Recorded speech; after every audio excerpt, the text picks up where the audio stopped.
BTOs will soon become more affordable for some young couples, with the initial down payment being reduced to 2.5% of the flat's purchase price. So, when should young couples start to discuss their personal finances? My name is Dawn Sher, and I'm the founder of Singapore's top personal finance blog, SG Budget Babe, as well as a licensed real estate advisor. Some of the biggest hurdles that young couples face today when they're trying to apply for a BTO flat is not being able to afford the initial down payment that is expected of them. For many of the target groups, this would include full-time NSFs, students, or people who have just recently completed their studies and national service in the last 12 months.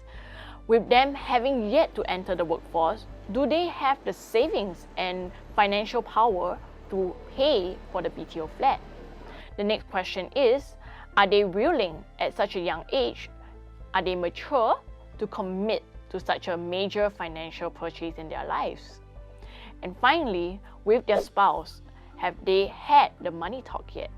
Some of the most common reasons that lead to couples separating after they've gotten a house, which could lead to major financial implications, includes that of not being aligned on their finances, on having kids and the arrangement post-kids, and finally, how to resolve conflicts and issues as a couple.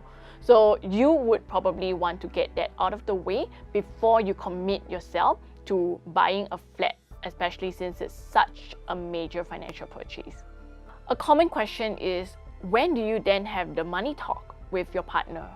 Well, a good gauge would be when both of you are getting serious about the relationship and want to walk towards marriage together. As a young couple, how much should you spend on your first home? So depending on your affordability, it is best to go for a house that is within your means so that you do not get overly stressed about it, nor get into arguments with your partner over the finances. So for instance, if you know that your career trajectory is going to increase your income in the coming years, then it may be worth going for a flat that is bigger or more expensive in a more ideal location. But if you are not drawing a high salary, then it's important to look at buying a BTO flat within your means.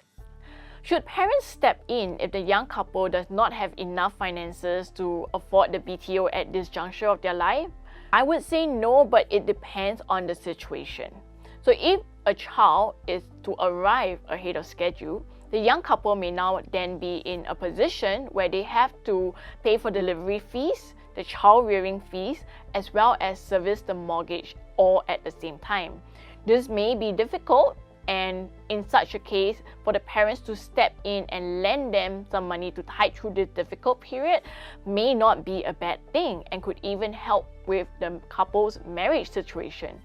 However, it is to be noted that the couple should and must surely pay the parent back, and at the end of the day, this is a temporary arrangement. The couple should not be relying on the parents forever to foot the bills.